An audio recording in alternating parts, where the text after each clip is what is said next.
Welcome to another episode of War Hero to Superhero, helping military veterans, first responders transform their lives from the prayer room to the boardroom. You know me, the host, Daniel Faust. We are in the Superhero Battle Room today with Barbara Sim. She is a veteran that goes over and served her country and now is serving her country via beautiful music. We're going to talk about her beautiful story. Bring her on stage. She is live mobile. So this is really cool. So you get to see her behind the scenes and we get to learn more about what is her goals, her vision, and hear more about her content and other things. So we're just going to share her story. Hey, Barbara, do I have you?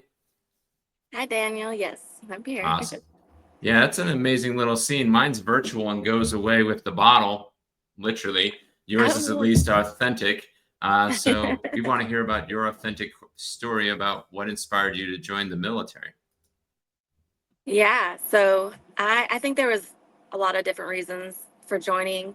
I think when I was in 11th grade, when 9/11 happened, it ignited that spark of patriotism. And then my sister was a year ahead of me, and she joined the National Guard. And I actually joined the National Guard with her the next year, and I ended up going boot camp before her.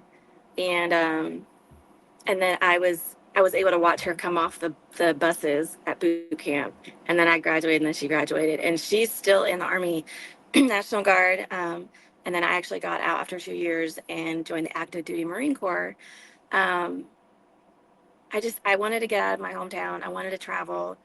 Free education. I grew up very poor, so we couldn't afford college. Things like that. Just all these different things contributed to me wanting to join. So.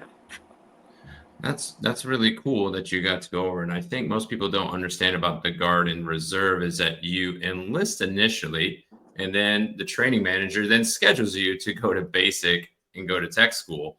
So it's kind of cool that you were able to sync together and then be passing shifts, even though she signed up before. Because Yeah. for me, I did the active duty side, and we just all went, didn't know anybody and still know very few people to this day that I actually knew in my past life. So it's very interesting that you're able to sync up as a family. So I thought that was pretty cool.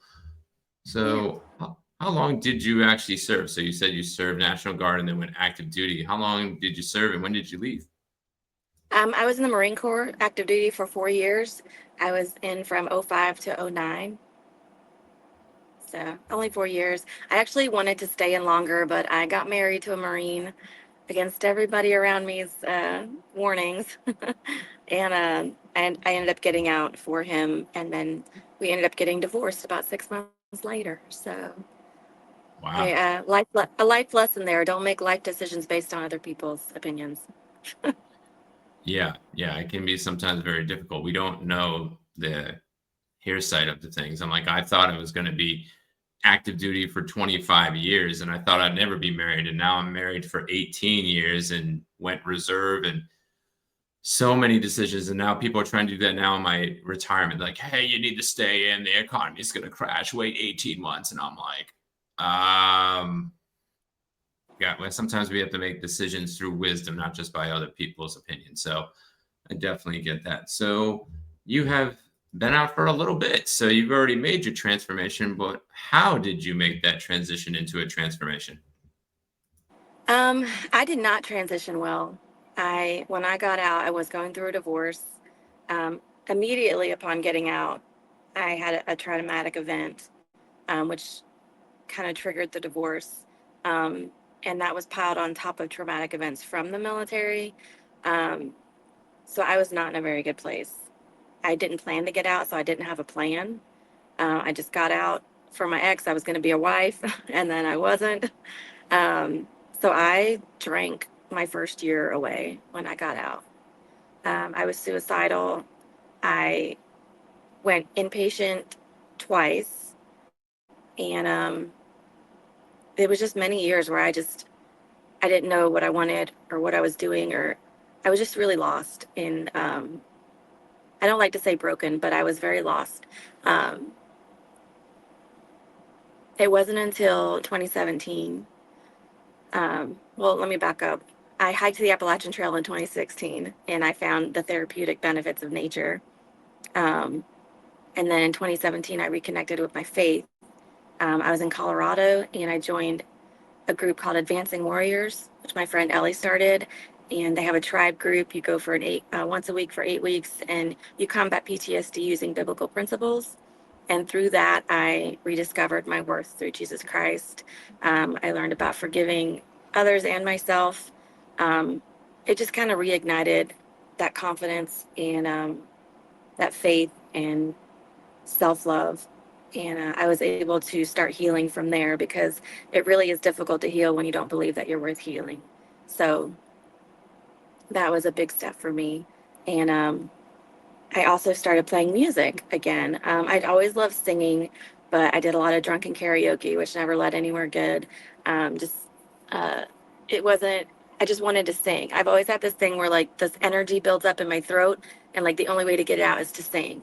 And it's always been like this joy and this stress relief and just this place where I could just be. Um, so in 2015, I decided to pursue music professionally. And then when I hiked the Appalachian Trail, I carried a Martin backpacker guitar and I learned how to play guitar while I hiked. So it kind of all happened within a couple years where I found the therapeutic benefits of nature, music, and God. And those three things have really helped grow me and sustain me in my transition. I think that's really, really awesome. I was like, imagine it. I'm a highly visual person.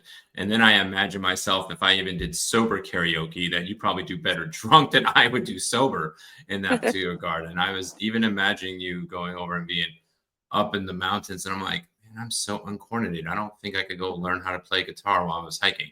So I say, even in the midst of your trial, you had a testimony and you had gifts literally with you as you were going in the mountains. I think that's a very beautiful thing we'll expand on in a minute or so, but we're going to go hit a quick sponsor break. You have served. No matter if it was in the military or civilian service, you deserve to live good.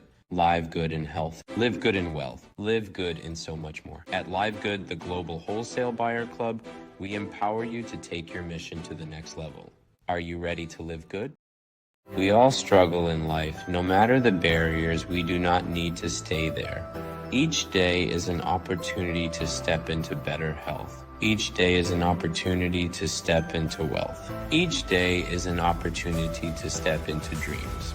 Live Good, the global wholesale buyers club, empowers all these steps and more. Ready to be empowered? Grab the link to learn more. Welcome back to War Hero Superhero. Before we went to commercial break, Robert was sharing her beautiful transformational testimonial story from going on from struggling with the bottle and unaliving herself to going over and getting connected with God and nature and music, and actually taking a gifting that she's had since young and now has given back to the community more. So we're going to bring her back and share more of her story. Hey, Barbara, do I still have you? I'm still here. All right, good. Wi-Fi is always questionable, so everybody thinks like, yeah, always ask that question. It's like the same thing in the radio days. You would just go be like, hello, hello. So I know, so and I'm back in to my what we were van, so talking it's like about. oh, sorry. No, it's okay. You're in your van. What? It's like sometimes it feels like a Faraday cage where it's like nothing can get out. So my Wi-Fi signal, I've got internet, but it's iffy Hey, it sometimes. seems to be better than my last guest. My last guest, we're hoping to patch the video together. So this has been a very good connection in that particular regard. So Okay. what made you pivot into serving your current community? So you came off the mountains, you connected back with God, you go on over and started singing again, you learned how to play the guitar, all beautiful things that these 10 fingers and this throat cannot do it all. So what made you go from like, all right, I'm doing this for my therapeutic healing to now going over and delivering this gift to the community? Yeah, so music was always therapeutic to me, yes. And I don't think I realized how meaningful it was to help me connect with other people until, I mean, within the last 5 years, probably. And I just remember for many years, it was the only thing that got me out of the house. Like, I would be very depressed. I lived alone. Um, and I would go play a gig, and that was like my only social time. But I remember feeling like how close I could connect with people. Like, people come up to me and say how this song or that song connected with them, like my own songs that I wrote. And it was just like this, I don't know why, it was just like this epiphany where it's like, wow, like this matters. And I think it was, and I spoke with this recently in my women's veteran group that I've been chatting with. Um, there was a long time in my life, even before the Marine Corps, where I felt insignificant um, with my childhood and things. I never felt like I mattered, or like, I like my mom and everybody loved me. Like I knew that I was loved, but it was like, I just felt insignificant, kind of invisible. And I did join the Marine Corps in part to kind of boost my confidence and find my strength, which I think that it did help do. But with music, um, it's how I connect with people. And when you feel like you don't matter for so long, and then you realize what you do matters because you matter, which is part of the healing and the growing, you move differently, and you move from a place of love for yourself and love for others. And doing that through my music has really been helping me and others, connecting with others, helping others heal. And that's just become like my whole mission with my music, is to connect with people and to share myself and know that I matter and help other people to see that they matter too. I think that's one of the most beautiful things about when we're going through a healing journey. It adds an element of service, even if we don't even realize it, that you were serving people with your music, and it actually was you getting healing at the same time. It was almost like, all right, the thing I go over and do and I'm most gifted most is not only helping me heal, become whole, become a beautiful person. It allows those other people to heal and become whole and to become beautiful people. So it's almost like we're almost like doing like a healing group in a sense. Like we come together and like, the things we go over and do in that gifting. I think music is one of the most powerful things. It talks about like from the religious perspective, when music is sung in a church and they call it worship, they say it's supposed to open the heart to then open the mind. Because if you just go over and do analytical preaching or teaching or even speaking, sometimes it's not as impactful. You even get someone playing the piano a little bit and they're doing classical music, and be like, why is this so more emotional for me? Why am I getting this now? And I'm like, it's very interesting. And I'm even learning that in myself, that me and my wife and what we're wanting to do, you got to add a little bit of both in that particular regard. You even see that now with some of the speakers. Sometimes like they'll play a little music and then do that, or even see some people that travel and do bands. They'll go over and do the music, share their testimony, sing. So I think it's a beautiful thing that you're going over and bringing, because you're basically from gig to gig, you're bringing healing from place to place. Yes, and it's kind of awakened also. It's like I've stopped beating myself up for the choices I made in the past that weren't the greatest, because those things made me. Those moments made me. And you really, it makes it even easier, not easier, but there's an ease to moving forward and helping others, knowing where I've been and understanding and having the empathy and the compassion for people. um, when I see someone struggling, I'm not going to be judgy. I'm not going to tell them what to do. And I think this goes along with what you said about preaching versus worship. It's, I think when you tell people you should be doing this and you shouldn't be doing that, it almost paralyzes people into inaction because they feel so judged, and it makes them question everything. But when you uplift through music, it empowers people and it gives people hope, and like lifts their spirit. So I think it's just, I mean, both are important. Knowledge and understanding are important. Um, but it's just a different perspective. Like you said, with music is just so uplifting, and it still carries the same message. Yeah, and I think the beautiful part in song, and if you do preaching right, instead of just like, "Hey, I'm gonna preach Leviticus," boom, that's it. You go over it and you do what Jesus did, and it's stories and parables, and then you see the transformation, and you get that message, and you learn that wisdom from that story. And music is one of the most powerful things. If you read back in the Psalms and in David at time, there was most of those Psalms and Proverbs were written into song. We just don't go over and sing it and know how to catch a tune, but it's actually written in song. And it was like, okay, this is really divine wisdom that carries forever. We just need to learn how to play a little bit. There's actually a band I helped a while ago. I helped publish some bands, and Of Scripture was one of them. And they literally took the scriptures and they sang the scriptures. Oh, wow. Yeah, it was an amazing time in that particular regard. It's amazing what we can do nowadays. But back Yeah. to you in this particular regard, talking now about the future. So, the Appalachian Mountains was a beautiful transformation and start of your testimony to go over and deal with the pressure and tough times come. And we get to that high point and we're like, all right, is that it? I'm healed? And most of the time it's not. We're still living, we still have breath and everything else. So from that 2016, 2017 side point, you probably ran into pressure and tough times since then. And so how are you dealing with it now, and what's the secret fuel for dealing with it today compared to when it was yesterday? Yes, it's funny how you compare it to a mountaintop, because I look at healing as like a fake summit or a false summit. I don't think there, and as soon as I recognize this, there's never going to be a point in your life where you're like, okay, I'm all good. Everything's great. Like nothing's wrong. Like I don't have anything to work on. I don't have any issues. Like I'm never sad. You know, those, that will never happen. And that's okay. That's normal. That's human. And so when I accepted that and I acknowledged that, like, it's not about, I mean, this is very cheesy and kind of repetitive, but it's not the destination, it's the journey.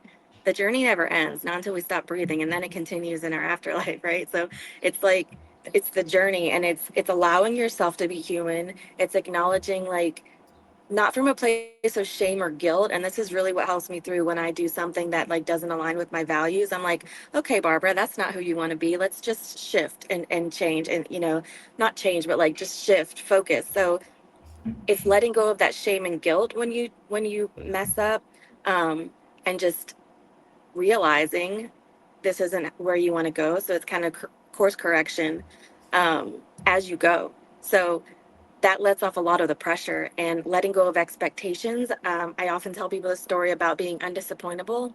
And I learned this term from a lady that I met when I drove through Canada on my way to Alaska last summer. She was a widow that was sitting alone for breakfast at the campground, and she asked me to sit with her. So I went and sat with her, and we talked about her life. And she talked to me about being undisappointable, letting go of expectations of yourself and others, and of just how you think things should be or how they should work out. And it's not about being unambitious or not trying. It's letting go of how things will work out. So in that letting go of that and being undisappointable, it opens up opportunities for new things to happen, and it lets go of that guilt and that shame and that pressure.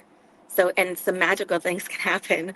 I mean, my whole van life journey has opened this up, and it goes into being undisappointable, and a lot of that is tied into my faith.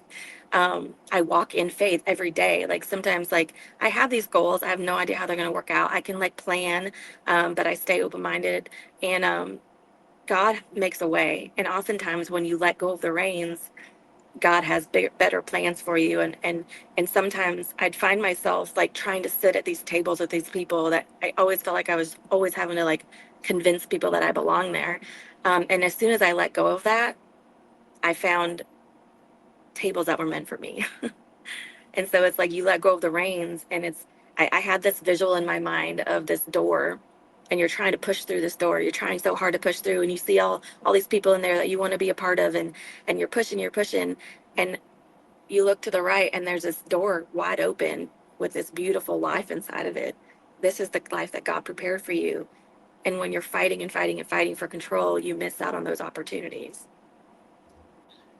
Yeah, I wish I could create videos as you're doing this, because I visualize everything I was talking about, and there's like a beautiful tapestry that talks about that in The Cure, and the guy talks about the room of good intentions and the room of grace, and it sounds like you were pushing in that visual the room of good intentions door, and it's not open and it's budging, and you're like, why can't I just get more momentum to it?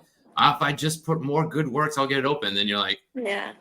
and then you're behind you, you're like, that door's been open the whole time. That's what I visualized. And I'm like, you Yeah. just turn around and you're like, okay. And then you find Yeah. out that room is a room of grace. And now the place that you were pushing to go for, you didn't want to be in the first place, because you'd have to put on the mask, deal with shame, deal with guilt, deal with trauma and all those things. You go in the Yeah. room of grace, it's like you still went through those things, but they give you love. And now you want to be at the table, and they want you to be at the table. So I thought that was a beautiful thing that you come together to have that visual. And I was like, imagine the whole time just that you literally pushing and then looking like Yeah.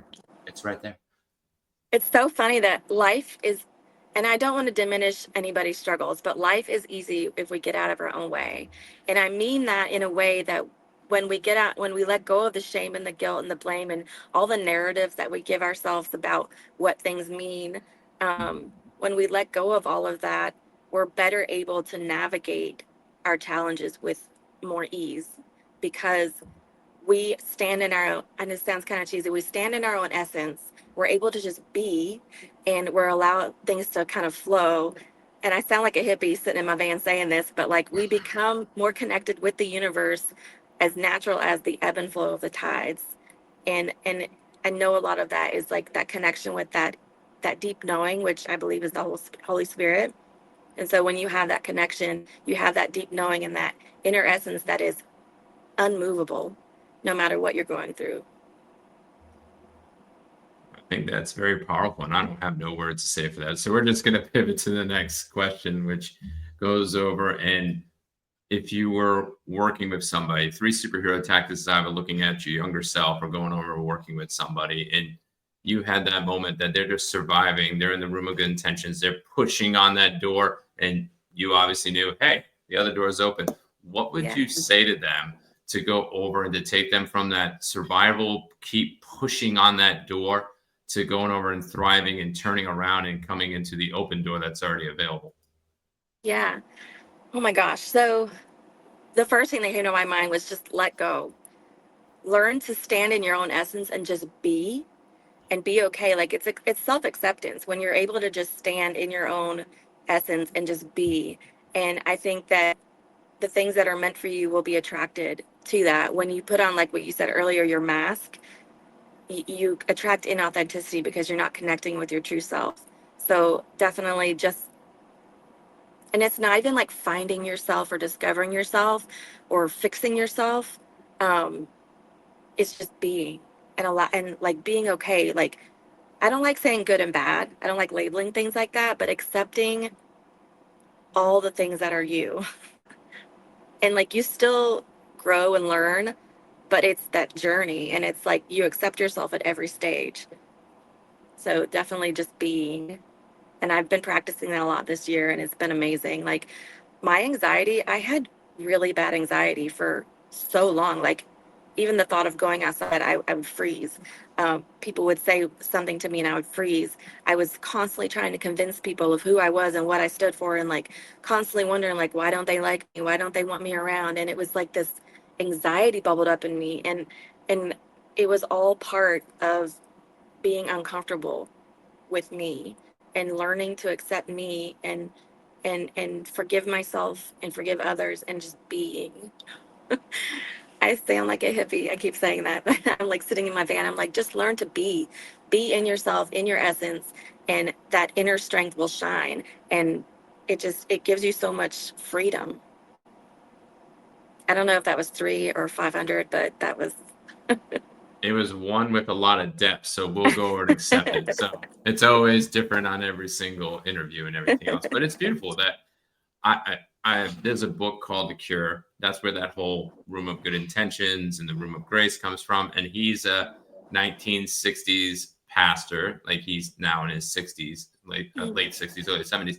And his entire book has a hippie van on it. And he writes from that generation. And so you can be a Jesus hippie, doesn't matter what age you are. If you're going over and focusing on that, and it helps you grow and it helps to get the message out there, and you're helping others to be free and be authentic and to just be, hey, be the hippie in the van. I mean, it really works well for you, because if I was a hippie, I don't even wear hippie gear. I wouldn't look gorgeous in long hair. I used to have long hair. It was horrible. I'm just saying that is you're being authentically you, be authentically that Jesus hippie. So I am totally embracing that. And I personally want to get to at least tinier homes, because, life is so much easier in that regard. So And there's less to clean. yeah, yeah, I'm kind of OCD on that stuff, but I have 4 kids and a wife, and try to balance out that stuff. So I'm actually trying to make like almost like it's not going to be a Jesus hippie compound, but that's in my head right now, is to literally have like 800 square feet for me and the wife, and 800 square feet for the kids / hosting people, and then have another 800 square feet to do ministry stuff, and another 800 to do the studio, because I want this to be real, not like Yeah. the Baptist states. But yeah, so I am kind of like, I don't know, a wannabe hippie, I guess. I just won't do the van. I'm always dreaming of a compound where I want to like build and have people around, and there's always different kinds of envisionments. Is that a word? Um, I was envisioning different I don't. scenarios. I'd have to ask my wife on that one. My wife is the big word The word guru, so I have guru. to ask. Yeah. I will So say, for I just slipped. It just slipped out of my mind. Well, I do want to say there was two things I wanted to add as far as like tactics. Um,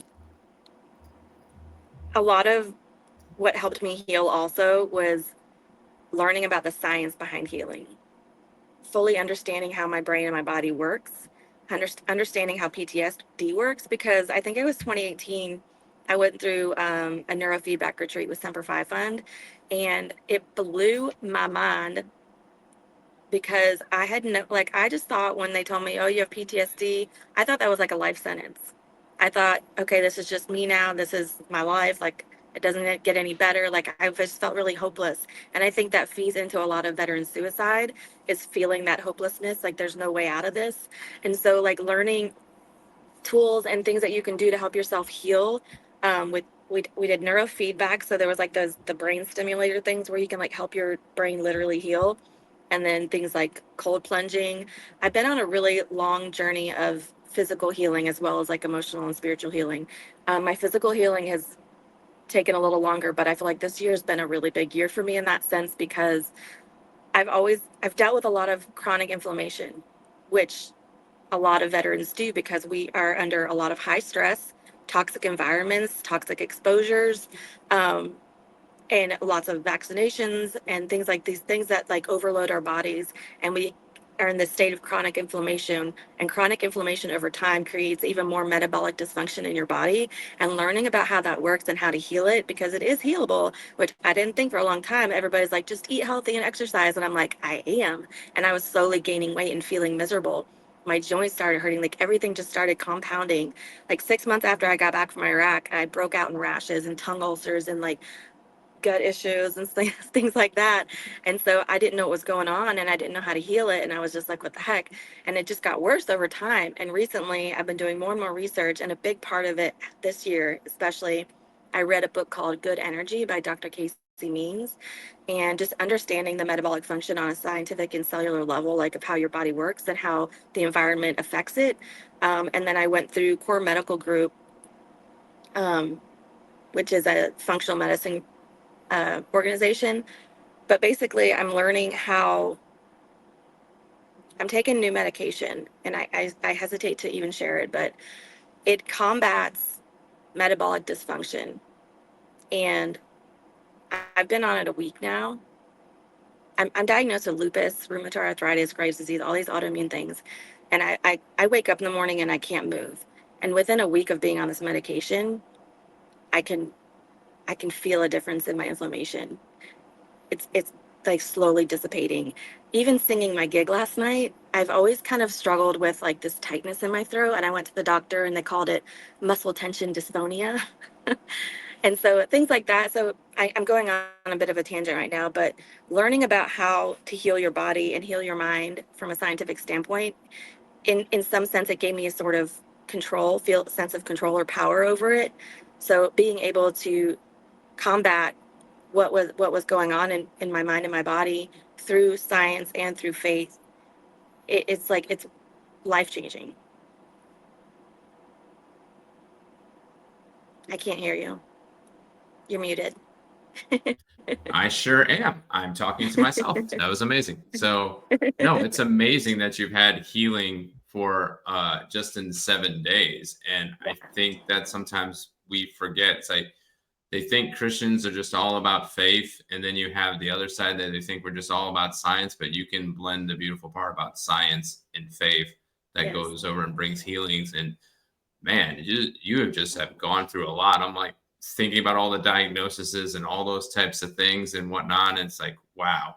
And you're Yeah. still driving your van, doing these gigs, and Mhm. and you got to have tons of energy to go over and do that. And it's just amazing on how science and faith and your journey is going over and still empowering you to still go and press on. So, Barbara, I want to thank you for coming on, sharing your beautiful story and your beautiful van that hopefully one day we get a full tour of that and see that, Yeah. because we only There's get to a see a little tour on square. my socials.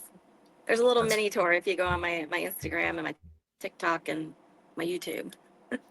Yeah, I bet you a lot of people would love to go do that. That is a big movement of people having doing vans and tiny homes and things of that nature. So Yeah. I think a lot of people would love to see maybe how this journey over is going. So I want to thank you for coming on this podcast. I'm going to give you the floor one more time to talk about what you got coming up, next steps, and if you want to close it out with a quote, that's great. But once you are finished, then we will be finished and go to credits. So thank you, Barbara, and thank you for being our guest. Thank you for having me, Daniel. Yeah, upcoming, I have a gig tonight at AmVets. I'm in Pensacola currently. I'm about to go on a little mini van tour with my mom. I'm taking her on a 2-week trip that I'm really excited about. We're going to go up to South Carolina, Virginia, and then I'm taking her, that's for Thanksgiving with my family, and then I'm taking her to Outer Banks to see the wild horses. And we're going to camp right on the beach, so I'm really excited about that. And then we'll bring her back down to Alabama. And I'm going to be probably gigging around the Gulf Coast for the winter. But I keep, I stay pretty flexible with my plans. I'm also going up to Nashville in December to record a new song. So new music coming soon.